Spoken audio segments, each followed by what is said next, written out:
globalization process. Commentators say this has had both positives and negatives associated with it. The positive being it's allowed the message of Islam to spread faster, and the negative being that globalization has presented a challenge to the Islamic identity. I think globalization has been both positive and negative for Muslims. It has been negative in the sense that, for example, what we see happening with ISIS has gone all over, and so wherever it started, people are getting attracted to that negative ideology and are joining it. But on the other hand, I think the forces of good are bigger than the forces of evil, and therefore you see Muslims from different parts of the world coming together and feeling this concept of ummah that we've always talked about, and this is what the Prophet has always emphasized, the concept of ummah, and this can only be possible in a globalized world. So actually globalization is a very positive aspect, and I think that is bringing the whole ummah of the Prophet together in different manners, and therefore that is how it has been very positive for Islam. We see one major Western, as we call it, modern Western civilization, the way things are going, it's creating more havoc like into small countries, and then these small countries cannot survive because there is a whole of an economic control and control from powers from above, than rather than into those each single country. So it has impacted us negatively, but fortunately and hopefully enough, if we Muslim countries get to unite together, we're going to re-establish that. And it's I'm very confident and hopeful, and also if I follow my scripture, at the end of days it's going to be like that union. It's going to happen, and the globalization will know a day as well.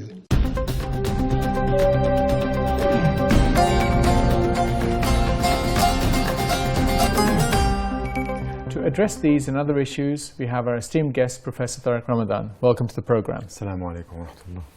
One of the things that I wanted to start off by asking in regards to globalization, what is the nature of that beast? What is globalization? Yes, it's not easy to define, and you have many theories about what globalization is. Even in some languages, such as in Arabic or in French, we have two words that are not having exactly the same meaning. Globalization mainly is the reality of having now structures or dynamics or organizations that are going beyond anything which has to do with the nation state.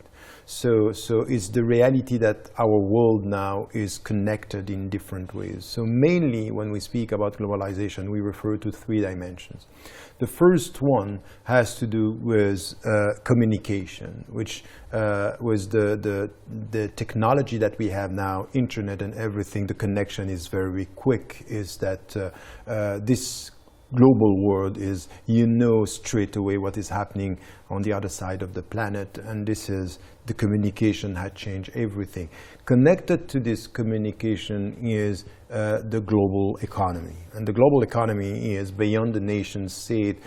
Any national economy is in fact impacted by the global economy. So at the global level, whatever is happening wherever in the world could have an impact on local economy, to the point that even if you are the president of a specific country, your latitude, your room for maneuver in that field is very narrow because of the global economy and transnational cooperation and the international transactions. You have billions and billions every day, money going from here and there without borders, without having anything that human beings are facing. The third dimension has to do with culture. What we have, the world culture, so it's everywhere. It's mainly, of course, produced in the West, but you can find it in all the capitals. So the world culture is very close to the reality of the global world today, and we cannot deny this. So this is why some in the global South are saying globalization is Westernization. Westernization for three reasons. The technology is coming from the West. Economy is directed and dominated by the West, and the culture is coming from the West. So at the end, the global world that we are talking about is all about Westernization.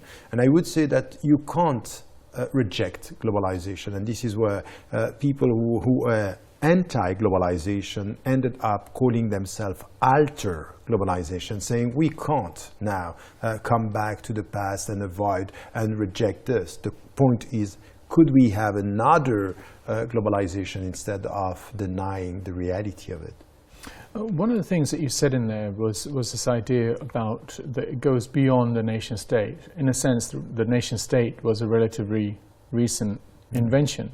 So the fact that there is something out there which is challenging I mean, is it a challenge to the nation state, or is that a false kind of argument that is being put? On some fields and some issues, it's challenging, of course. So, for example, when it comes to your autonomy, economic autonomy, political autonomy, or cultural autonomy, it's challenging, of course. And this is why it's paradoxical. The fact that we have this global economy and global culture, what you have at the nation-state level is people saying, who are we now?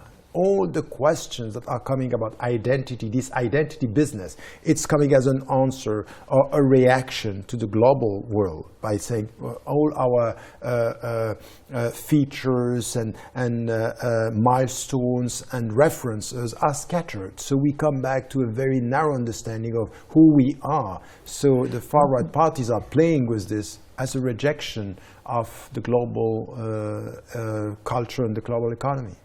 Yeah, and one of the things is, what impact has this had on the Muslim world? Because one of the things that you talk about is that this idea of the identity crisis is actually creating and fueling the rise of the far right in some ways, or is certainly being used by the mainstream parties as well to fuel racism within Western countries. So, I mean, how is it impacting on the Muslim world? I would say in two ways.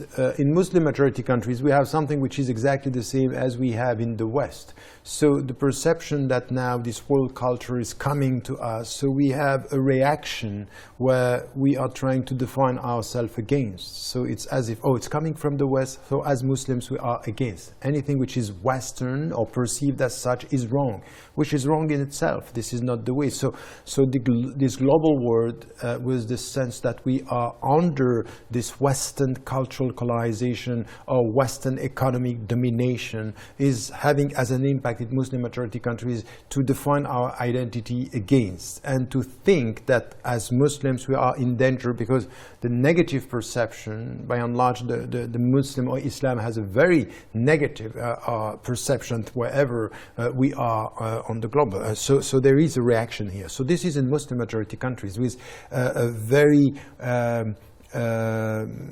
narrow reaction, or a reaction that is focusing on the legal and focusing on our identity as Muslims and nothing else, to react to what is happening. So I would say this assertive personality of the Muslims that we had in the past, now it's having a complex of with the victim mentality and sometimes the inferiority complex. It's coming from the West, so it's powerful. So you are between attraction towards the West or rejection of the West, and this is the impact of the global culture.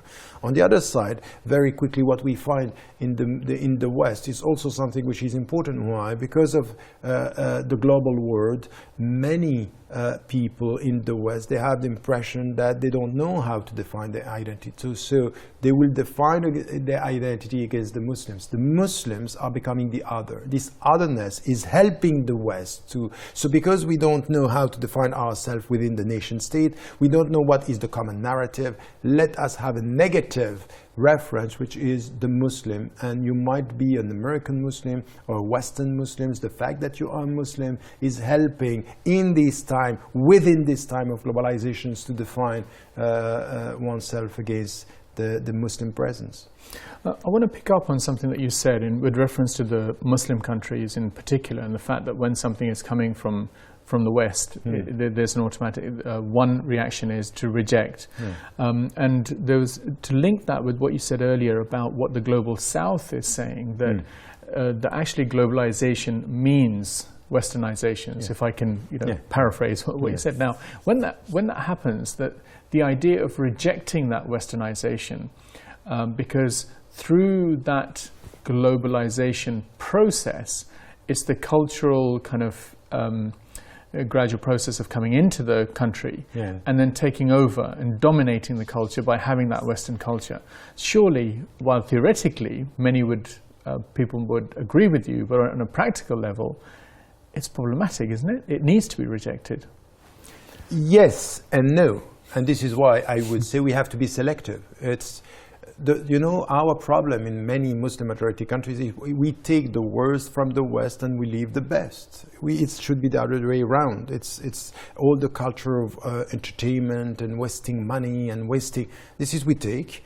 And while we have, technology and education and some even, the basic rules within society, we are not taking this. So we have to be selective.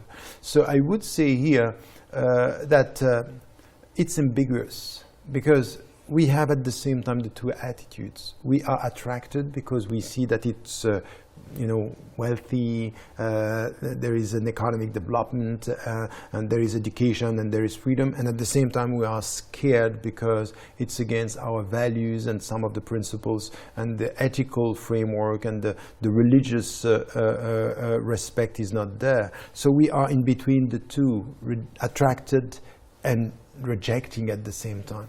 And I would say that the only way to go beyond this is not to be scared of globalization, but to define our place within, and in which way we can use the globalization process into something which is, okay, let us be global, in the way we are witnessing our principles and our way of dealing with shared universal values, instead of becoming, reacting on the defensive and playing the victim or nurturing the victim mentality. It seems that this is where we have to go beyond the emotional reaction of rejecting or the emotional reaction of being attracted and diluted into the global culture. One of the other point that you made was this idea about how globalization has impacted on the identity of the nation state, and that the defining of it, rather than being on a positive basis, it is being done on the basis of otherization, and often it's the Muslim in the current climate that's being otherized, if you like. So how is that? How does that need to be combated? Because that globalization is actually impacting on the nation state, and it's then, as a result, having an impact.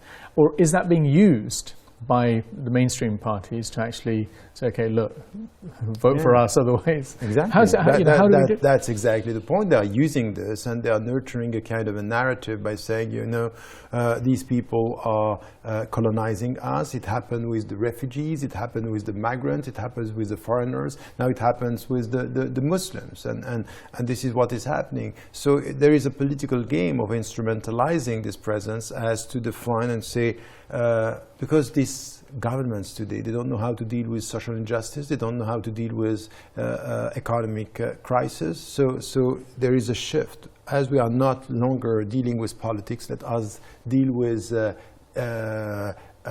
Islamizing the socio-economic problems, ethnicizing the socio-economic problems, to make it a cultural problem. Say, our problem is Islam, our problem are the Muslims. So what should be the reactions of the Muslims here is not to fall into that trap by saying, yes, we are Muslims and we want to define ourselves against the West. No, and this is where I came myself with the concept of let us define a new we. Who is this we that we are talking about when we are talking about being an American or being a British or being a French or an Australian? Who are we exactly? And this new we, it's an inclusive we, you and me, Muslims and people of other faiths, in the name of our future, in the name of building a better society together. So this is where we need to be very cautious with this paradoxical consequence of globalization nurturing fragmentation and fractures within the society. The only way forward is not to fall into this emotional trap or emotional politics, is to come with ethical politics, is to come with values, it's to come with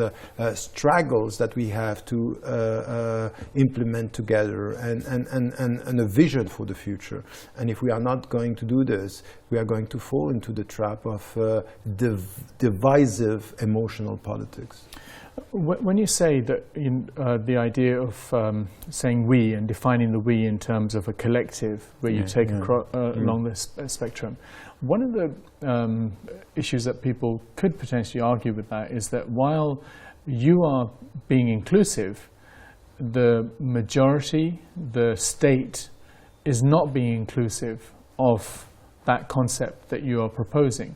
So in a sense, by doing that, you're not necessarily recognizing the rights and the needs of the people who are going to be oppressed as minorities because of the reasons that you outlined earlier. That's a critical question, and this is where you need to acknowledge that there are repression and sometimes stigmatization.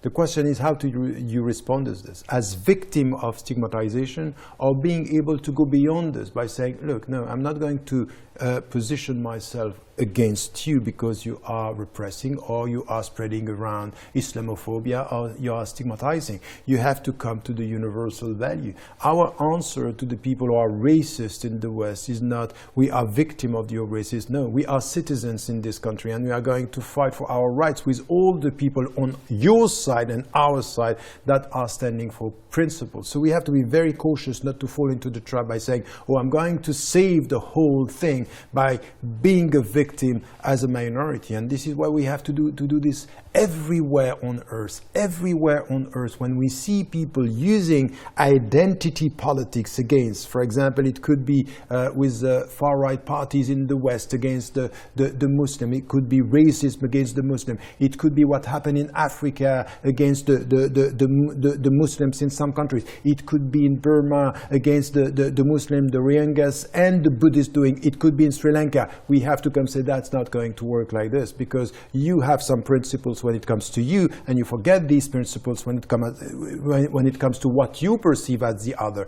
Let us come together with people who have these principles and say, we don't accept discrimination. And the global world has an impact on us if we accept to define ourselves against the others and not in the name of our common principles. Okay, thank you for that. Lots of interesting points. So we like to keep the show as interactive as possible and really value your opinion. Here is what you sent us this week.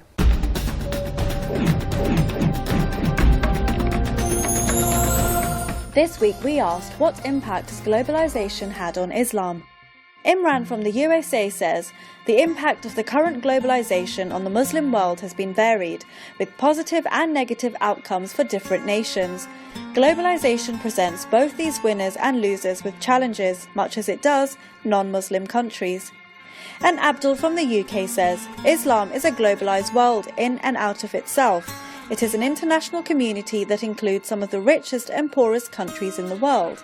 And that's all the comments we have for this week. If you'd like to have your say featured on the show, be sure to follow us on Facebook and join our Twitter page. How has the Muslim identity been impacted upon by the globalization process? So what do you see as the manifestation of what's going on within Muslim communities? Yes, I think it's a question that we can find in Muslim majority countries and also in the West, in Muslims in living as minorities in the society. Because of this global world, because of all what we were talking about, this world culture, this very, very powerful world economy, and then also this technology, what we have is Muslims that they feel targeted.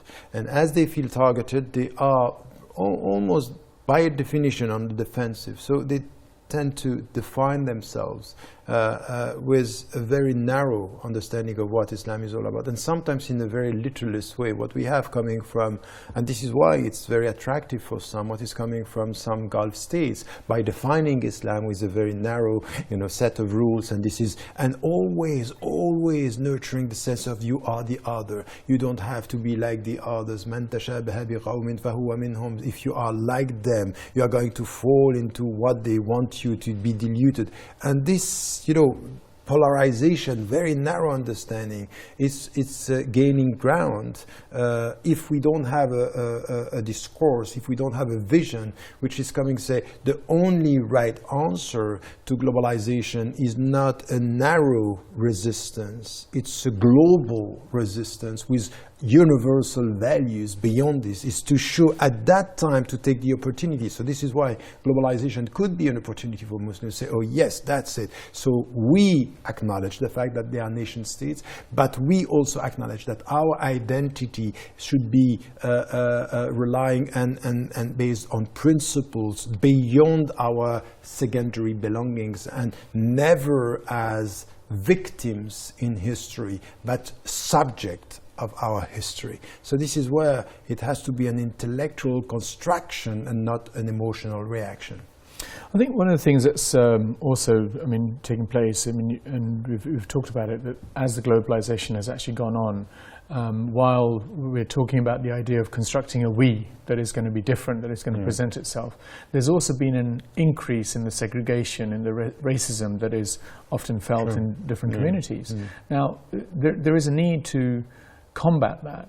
And so how do you start combating this at a local level, national level, international level? At all the levels, but by starting with what we were saying, don't let for example, racism against black people be a black business. That's wrong. If you do that, you are nurturing the whole thing. It's only for the black. It's only anti-Semitism is only for the Jews, and Islamophobia is only for the Muslims. No, we have to come to something which is, of course, we start with this. At that level, we start with this, but then we have to have alliances and people working together in the name of the same principles. So racism is we have to be against racism for all, and this is why you have in the Quran the reference to your colors and your culture. So we need to have this sense that we should not fall into the trap of having our struggle and forget the struggle of others. It's the same with poverty.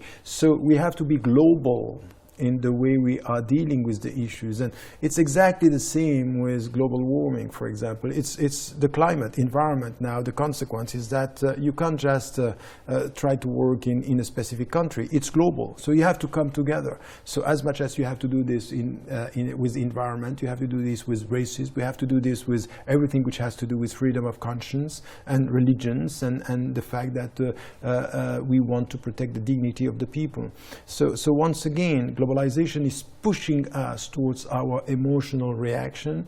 Our spirituality, by the way, is telling us, no, that's not the right way. And I would say to Muslims, for example, come to the global, intimate message that you have in the spiritual message of Islam. The only way for you is to liberate yourself from yourself by not being emotional, but being spiritual, and to think about your strategy, not to be... So if globalization is taking your emotion, you are lost. If globalization is calling your spirituality, you are a light within. You are a light for the people, and you can testify that you will not give up on the universal principles. You've taken it from the realm of globalization and practicality and pragmatism to the realm of spirituality. But it's very practical. Lots of interesting points. Globalization has clearly created problems for Muslim communities around the world. To what extent the Muslim community is up for the challenge of taking on the negative impacts is variable. And perhaps many would agree that this is an area that needs a lot of work and understanding how the globalization forces work before trying to deal with the issues. The time is up for today's topic. I would like to thank Professor Tariq Ramadan for his views on this topic, and of course all of you at home for watching. Goodbye until the next time and another edition of Islamic Awakening.